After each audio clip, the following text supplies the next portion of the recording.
बहुत विशेष है। इस वर्ष पूरे 9 के 9 ग्रह राशि परिवर्तन कर रहे हैं। अभी 29 मार्च को शनि ने राशि परिवर्तन किया, कुंभ से निकलकर मीन में गए। 14 मई को देवगुरु बृहस्पति वृषभ से निकलकर मिथुन में जाएंगे और उसके बाद 18 मई को राहु केतु मीन राशि से निकलकर, कन्या राशि से निकलकर सिंह और कुंभ राशि में जाएंगे। और बाकी के ग्रह तो हर महीने राशि परिवर्तन करते ही रहते हैं, तो ये विशेष खास है। राहु का शनि की राशि में जाना और केतु का सूर्य की राशि में जाना। कहते हैं कि शनि के दूत हैं राहु केतु। जैसा शनि का बिहेवियर होता है वैसे ही राहु केतु अपना कार्य करते हैं। शनि उनके द्वारा अपने कार्य कराते हैं। दोस्तों, पहले आप राहु केतु को समझिए। राहु केतु से इस वर्ष ये राहु केतु परिवर्तन करके आपको क्या देने जा रहे हैं, क्या लेने जा रहे हैं, इनसे कितना फायदा मिलेगा। क्योंकि कहते हैं राहु राजा बनाता है आपको, केतु आपका झंडा ऊंचा करता है, केतु आपको नेम फेम देता है, तो राहु भी आपको सडन गेन यानी करोड़पति अरबपति बनाता है। क्या ऐसा वाकई में है? ऐसा होता है?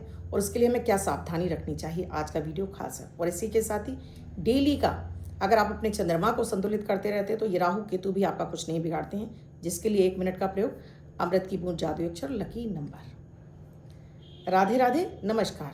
मैं आपकी एस्ट्रो दोस्त एस्ट्रोलॉजर अर्चना गुप्ता ज्योतिष के सरल उपाय में आप सभी का हार्दिक स्वागत करती हूँ। कैसे हैं आप सभी? आशा करती हूँ आप सभी स्वस्थ और प्रसन्न होंगे अपने पूरे परिवार के साथ, और आपके दिन को स्वस्थ, शुभ और लकी बनाने वाला 1 मिनट का प्रयोग अमृत की बूंद जादू अक्षर लेकर हर दिन आपके समक्ष उपस्थित होती हूँ।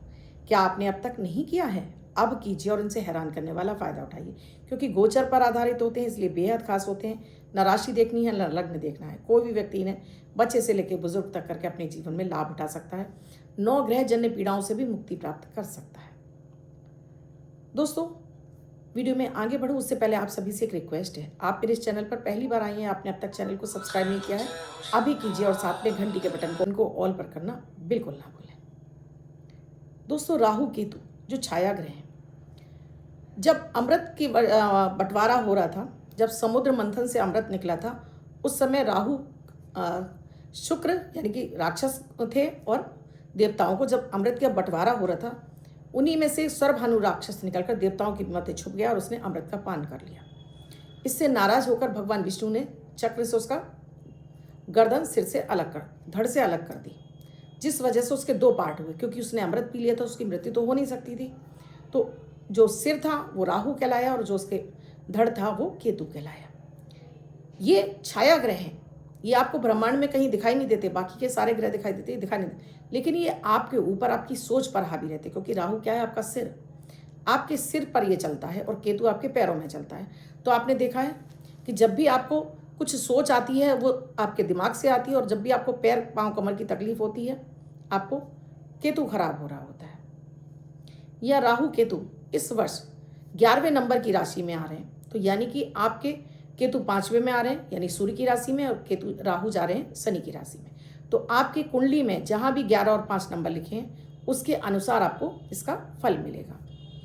उससे पहले अमृत की बूंद जादुई अक्षर। 4 मई 2025 दिन रविवार, शाम 5:15 से 6:45 तक। इस समय आपको कोई भी शुभ नया कार्यक्रम नहीं करना चाहिए। आज अभिजीत मुहूर्त का समय है 11:51 से 12:44 तक। इस समय आप कोई भी शुभ नया कार्यक्रम कर सकते हैं। आज की अमृत की बूंद में आपको हल्दी और केसर का तिलक अपने माथे पर लगाना है। आज का जादुई अक्षर है र, रमा वाला र, रमा वाला र। इस रा शब्द को रेड कलर के पेन से लेफ्ट हैंड पर कहीं भी लिखकर छोड़ देंगे, 24 घंटे तक लिखा रहने देंगे। दूसरे दिन आप नहाएंगे धुल जाएगा। नया शब्द देती हूँ, आप उसको फिर से लिख सकते हैं। आप इसको अपने हाथ पर नहीं लिखना चाहते हैं, छोटी सफ़ेद कागज की चिट लीजिए, रेड कलर के पेन से लिखिए, फोल्ड करके पर्स या पॉकेट में रखिए, 24 घंटे तक साथ रखिए। दूसरे दिन फाड़कर किसी पेड़ की जड़ में छोड़ दीजिए। आप इसे नाली में ना बहाएं। दोस्तों, राहु केतु सम सप्तक चलते हैं। जहाँ राहु बैठता है उसके सामने केतु होता है। राहु कार्य करता है और केतु आपको उसका रिजल्ट देता है। राहु केतु हमेशा रेट्रोग्रेड यानी उल्टे चलते हैं। राहु कभी भी 12 से 1 में नहीं जाएगा, 12 से हमेशा 11 में आएगा, और केतु हमेशा 6 से 5 में जाएगा, 6 से 7 में नहीं आएगा, यानी उल्टे ही चलते हैं। इनके पास भी 3 दृष्टियाँ होती हैं। इनके पास होती है पंचम, सप्तम और नवम दृष्टि। इन दृष्टियों का जहाँ जहाँ इनकी दृष्टियाँ पड़ती हैं वैसे वैसे इनका फल हमको मिलता है। सबसे ज़्यादा तो ये हमारी सोच पर हावी होते हैं, ये हमारे कर्मों पर आधारित होते हैं, यानी कि हम पिछले जन्म में हमें क्या चाहिए था, जो हमारी प्यास अधूरी रह गई, उसको प्राप्त करने के लिए हम यहाँ पर प्रयासरत होते हैं। ये राहु बताता है। और केतु हमें मोक्ष की तरफ ले जाता है। जब भी आपका राहु अच्छा होता है तो ये आपको सोच आपकी ऐसी कर देता है कि आपको नए नए आइडियाज़ आते हैं और आप उस नए आइडियाज़ को भुनाकर बहुत बड़ा अमाउंट मतलब फ़ायदा उठाते हैं, यानी कि आप करोड़पति अरबपति नेम फेम प्राप्त करते हैं। और केतु भी उसमें सहयोग करता है और आपको नेम दिलाने में, आपको एक ब्रांड बनाने में आपकी मदद करता है। वही राहु केतु आपके खराब हो जाए तो ये आपको बेवजह के क्लेश में डाल देता है। हर जगह झगड़ा, चोरी चकारी, आप जुआ सट्टा लॉटरी में घूमने लगते हैं, एक पैसा नहीं कमाते लेकिन गवाते बहुत हैं, बहम के शिकार हो जाते हैं, तंत्र मंत्र में आपका ध्यान चला जाता है, कहीं किसी ने कुछ कर दिया, किसी ने मुझे रोग बीमारी दे दी, रोग बीमारी आपके ऊपर चढ़ती चली जाती है। तो ये राहु केतु के बैड इफेक्ट हैं। और राहु केतु शुभ होते हैं तो नेम फेम देते हैं, आप अपनी नहीं लोगों की भी मदद करते हैं, लोगों के बीच में भी आप फेमस होते हैं, नेम फेम समृद्धि। राहु केतु भी जुआ सट्टा लॉटरी शेयर मार्केट से धन दिलाने वाला कारक है।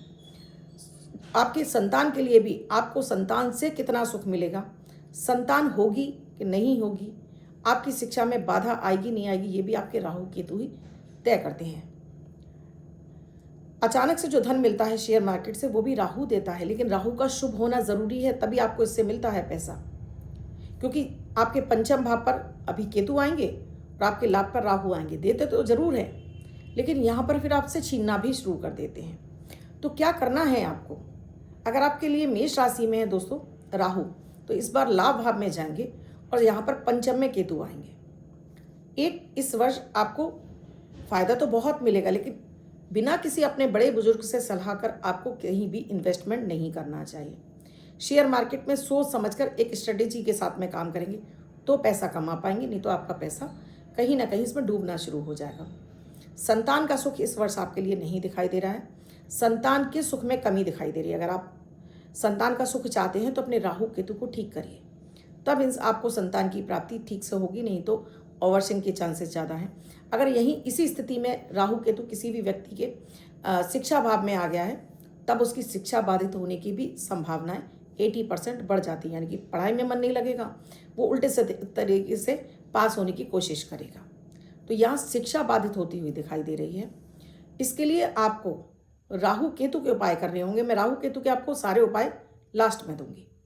इसी तरह से वृषभ राशि के लिए दोस्तों, यहाँ कहने का मतलब है जहाँ बैठा है राहु आपको, वहाँ से आपके समसप्तक केतु को देख रहा है।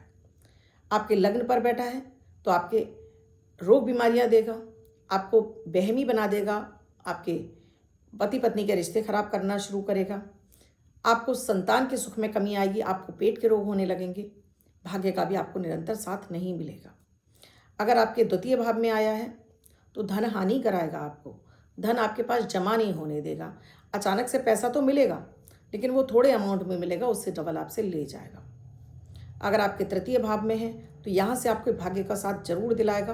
तो यहाँ सोच समझकर आप अगर कहीं इन्वेस्टमेंट करते हैं तो बहुत फ़ायदा देता है। चतुर्थ में है तो यहाँ से चतुर्थ में दोस्तों राहु है अगर आपके में, तो ये आप विदेश से जुड़कर काम करिए, बहुत फ़ायदा देगा। अपनी खुद के होम टाउन को छोड़कर कहीं अदर जगह पर आप चले जाते हैं तो बहुत फ़ायदा देता है। लेकिन गृह कलेश में भी आपको डाल देता है कि घर में आपका कलेश बना रहता है, आपको मान सम्मान की कमी प्राप्त होने लगती है। आप अगर अपने को वर्कर्स के साथ में जुड़कर काम नहीं करते हैं तो वर्क प्लेस पर भी आपके प्रति कहीं ना कहीं कानाफूसी चलती ही रहती है। पंचम पर बैठा है राहु तो यहाँ से आपको ज्ञान को बाधित कर देता है। आपको लगता है कि थोड़े से ही आपके पास बहुत सारा ज्ञान है, उस ज्ञान को बढ़ाने की जगह बढ़ाना नहीं चाहते, लेकिन आप उससे फ़ायदा उठाना चाहते हैं। यहाँ आप राहु को अच्छा कर लेते हैं दोस्तों तो ये आपको एक सफल ज्योतिषी भी बनाता है, एक अच्छा आपको शेयर मार्केट से पैसा कमाने वाला व्यक्ति भी बना देता है। केतु बैठा है लाभ में तो लाभ मिलकर रहता है अगर सही स्ट्रेटेजी से आप अपने शेयर मार्केट में पैसा लगाते हैं। छठे भाव में बैठा है, यहाँ पर ये शत्रु हंता बनाता है, आपको रोग बीमारी आपसे दूर रहती है, आपका पूजा पाठ कर्म की तरफ ध्यान जाता है। सप्तम में बैठा है अगे तो फिर ये आपके जीवन साथी या पार्टनरशिप में ये धोखा दिलवाता है, बार बार आपको बीमारी देता है, बार बार आपको वहम का शिकार बना देता है। अष्टम में बैठा है, अगेन फिर से आपको आने वाले लाभ को एकदम से बाधित कर देता है। आपको ये लगता है कि अब बस मुझे लाभ मिलने वाला है, वहीं आपने किसी से कुछ बोल दिया अपने लाभ के बारे में, आता हुआ लाभ भी चला जाता है। ससुराल से रिश्ते खराब होने लगते हैं, आपके पत्नी का भी स्वास्थ्य खराब होने लगता है। नवम में बैठा है तो भाग्य का साथ आपको दिलाता है, भाग्य आपका निरंतर साथ देता है जब आप धार्मिक हो जाते हैं। दसम में बैठा है तो यहाँ राहु को उच्च का माना जाता है। ये आप अगर सभी को सहयोग लेकर आप काम करते हैं तो इसमें बहुत सफलता मिलती है। जैसे एक राजनेता होते हैं तो इनको सफलता क्यों मिलती है? क्योंकि ये सभी का साथ लेकर चलते हैं, विकास करते जाते हैं, इसीलिए सफलता मिलती है। जहाँ दसम में बैठता है तो वहाँ पर अपने वर्क स्थल पर आपको जरूर भ्रमित कर देता है। आपको ऐसा लगता है कि आपके प्रति यहाँ षड्यंत्र हो रहा है और आप गलती से भी यहाँ जॉब छोड़ देते हैं तो यही आपके लिए हावी हो जाता है, यानी भारी पड़ जाता है और आप परेशान होते रहते हैं। 11वें घर में बैठा है लाभ भाव में, लाभ तो बहुत देता है लेकिन वही समय समय पर आपको छीनना भी शुरू करता है, क्योंकि पंचम में केतु बैठा है तो बार बार आपको रोग बीमारी देगा। आपके अंदर ओवर कॉन्फिडेंस होगा, आप और ज़्यादा पैसा लगा देंगे लोगों के कहने पर और आपका पैसा फंस जाएगा। 12वें घर में राहु आ गया है तो छठे घर में केतु है। 12वें घर के राहु को तो बिल्कुल जेल और कारागार का योग बताया जाता है। ये बेवजह ही आपको ऐसे केसों में फंसा देता है कि जहाँ पर आपको बेवजह हॉस्पिटलों के चक्कर लगाने पड़ेंगे, आप कोर्ट केस में जा रहे हैं, आपका कोई भी कार्य समय से होगा ही नहीं, बार बार उसमें अड़चनें आती रहेंगी। भाई बंधुओं से भी आपका संबंध अच्छा नहीं रहता है। तो ये मैंने आपको 12 घरों में बताए हैं कि राहु क्या करता है। राहु देता बहुत है, अगर ये आपका पॉजिटिव हो तो। पॉजिटिव कैसे करना है राहु को? तो सबसे पहले अपने आप को साफ सुथरा रखिए, अपने बालों को, अपने नाखून को, अपने शेव को हमेशा ट्रिम करके रखिए। कभी भी आप उलझे बालों से ना घूमिए, डेली स्नान करिए। अपने पानी को जितना आपने गिलास में लिया उतना पीजिए, बाकी का आपको नाली पे नहीं फैलाना है, आपको पूरा पीना है। ढक के रखिए। बाथरूम हमेशा सूखे रखिए। माता के साथ में संबंध अपने अच्छे रखिए, साथ में पिता के साथ में भी संबंध आप अच्छे रखते हैं तो राहु केतु आपको परेशान नहीं करते हैं। विशेष रूप से जब आप पहले भोजन में से 3 कौर निकालकर 2 कौर पक्षियों को देते हैं और 1 कौर आप चींटियों को देने लगते हैं तो ये भी आपके राहु केतु को संतुलित कर देता है। पक्षियों के लिए आपको भोजन की व्यवस्था और पानी की व्यवस्था जरूर करनी चाहिए, ये भी राहु केतु आपको अच्छा फल देते हैं। आपको राहु को अच्छा करना है तो हमेशा आपको एक समय का भोजन अपने रसोई घर में बैठकर खाना शुरू करिए। और केतु को अच्छा करना है तो अपने माथे पर डेली केसर का तिलक गणेश जी को लगाकर अपने फोरहेड पर लगाइए। इससे आपके राहु केतु दोनों बैलेंस हो जाएंगे बिना किसी बड़ी पूजा पाठ के। आप राहु से अधिक फायदा उठाना चाहते हैं दोस्तों तो पहले उसको ठीक से समझिए, सोचिए, तब उसको एक्शन करिए। आप किसी की बातों में आकर एक्शन मत कर दीजिए, नहीं तो आपको ये नुकसान दिलाएगा। किसी के कहने पर नहीं, समझ बूझ कर आप करते हैं। और अगर आप संतान उत्पत्ति चाहते हो और आपका राहु यहीं बैठा है तो दोस्तों बिना उपाय के आपको संतान नहीं होगी, उसके लिए आपको उपाय करने ही पड़ेंगे, अदरवाइज आपको अवर्षण होने के चांसेस बढ़ जाते हैं। वर्क प्लेस पर आप चाहते हैं कि आपका राहु अच्छा रहे तो यहाँ भी आपको सभी का सहयोग लेकर करना होता है। सभी को साथ लीजिए, सबकी सुनिए, सबके साथ में सभी के सजेशन लीजिए और उसके हिसाब से आप काम करेंगे, कभी भी आपको वर्क प्लेस पे किसी भी तरह की कोई दिक्कत नहीं होगी। घर में कैसे ठीक करेंगे? तो एक कांच की बोतल में आपको जल भरना है, गंगा जल भरना है। चांदी का चौकोर टुकड़ा डालकर अपने घर के उत्तर की दिशा में इसको स्थापित करिए। प्रतिदिन चांदी का चौकोर टुकड़ा डाला हुआ आप पानी पीना शुरू करिए। माता सरस्वती की आराधना कीजिए। भोलेनाथ पर 1 लोटा जल आप प्रतिदिन चढ़ाते हैं, इससे भी आपका राहु केतु शांत होता है। गरीब लोगों की मदद कीजिए, बुजुर्गों की मदद कीजिए। विशेष रूप से शनिवार को आप गरीबों में किसी भी तरह का भोजन बांटते हैं, चाहे वो आप नमकीन बांट देते हैं, भोजन चाय वगैरह बांटते हैं, इससे भी आपका राहु अच्छा होने लगता है। राहु का विशेष उपाय है एक दोस्तों, इसे हर व्यक्ति को जरूर करना चाहिए। ये प्रयोग है दोस्तों, आपको राहु को अपने कंट्रोल करना है। एक चांदी का चौकोर टुकड़ा लाल कपड़े में लपेटकर अपने पर्स में रखिए। दूसरा, हनुमान चालीसा पढ़ के लाल धागा तैयार करिए, 9 गांठें लगाइए। महिलाएं हैं तो लेफ्ट हैंड में और पुरुष है तो राइट हैंड में। बच्चों को भी बांध के रखिए।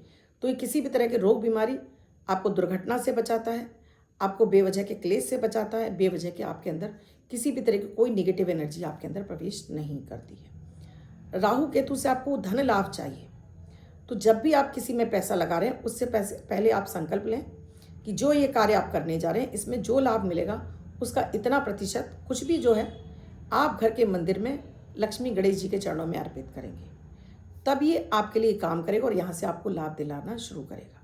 तो मैंने आपको बहुत सारे उपाय बताए दोस्तों, ये आप करते रहिए।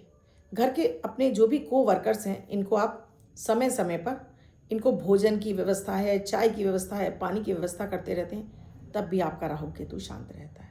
तो ये कुछ छोटी छोटी सी रेमेडी हैं, आप करते रहिए। अपनी गाड़ी में कुछ पानी की बोतलें डाल के रखिए, ये आप दान कर सकते हैं। कहीं रेड लाइट पर रुके, ये आपके राहु को अच्छा करता है। रोड साइड स्ट्रीट डॉग को आप भोजन कराते हैं, ये आपके केतु को शांत करता है। बुजुर्गों को आप भोजन के दान करते हैं या वस्त्र का दान करते हैं, ये भी आपके केतु को अच्छा करता है। और ये दोनों शुभ हो जाएं तब आपको ऊंचाइयां चढ़ने से, यानी आपको करोड़पति बनने से कोई नहीं रोक सकता। केवल शेयर मार्केट ही आपको करोड़पति नहीं बनाता है, आप जो व्यवसाय कर रहे हैं उसमें करोड़पति बन जाते हैं। एकदम से नेम फेम मिलने लगता है, व्यवसाय आपका तेजी से चलने लगता है। जॉब कर रहे हैं, अचानक से आपको प्रमोशन मिलना शुरू हो जाते हैं और आपका नेम फेम बढ़ने लगता है। तो इसके लिए ज़रूरी नहीं कि आपको शेयर मार्केट, जुआ, सट्टा, लॉटरी से ही पैसा मिलेगा, हर क्षेत्र से मिलेगा। नेम फेम अपने ज्ञान से मिलेगा और आप फ़ायदा उठाएंगे। बस इनको समझने की आवश्यकता है दोस्तों। ये आपको 1.5 साल बिल्कुल भी परेशान नहीं करेगा और आपने मेरे वीडियो को बहुत अच्छे से समझा, सुना और जो मैंने उपाय बताए हैं इन्हें आप जनरल वे पे कर लीजिए। कोई कुंडली देखने की आवश्यकता नहीं, देखिएगा कि आपको राहु केतु बिल्कुल भी परेशान नहीं करेंगे। अब जिनका बर्थडे या मैरिज एनिवर्सरी है उनका ये वर्ष शुभ हो, ऐसी आप सभी के लिए मंगल कामना करती हूँ। बच्चे महिला पुरुष जिनका बर्थडे है वो पति पत्नी जिनकी मैरिज एनिवर्सरी है, 4 तारीख आपकी बर्थडे या मैरिज एनिवर्सरी है, वो ये प्रयोग करेंगे। व्हाइट कलर के पेपर पर रेड कलर से 9 यानी 9 का अंक लिखेंगे, फोल्ड करके अपने पास रखेंगे। ये अंक आपको वर्षभर शुभता प्रदान करेगा। अन्य को व्यक्ति से लिखकर 24 घंटे तक पास रख सकता है। वीडियो कैसा लगा मुझे कमेंट सेक्शन में लिखकर ज़रूर बताइएगा। क्या समझ में नहीं आया वो भी कमेंट सेक्शन में लिखकर ही पूछिएगा। आपको अच्छा लगा है तो आगे फॉरवर्ड कर दीजिए। चैनल को अब तक सब्सक्राइब नहीं किया अभी कीजिए और राधे राधे भी अवश्य लिखिए।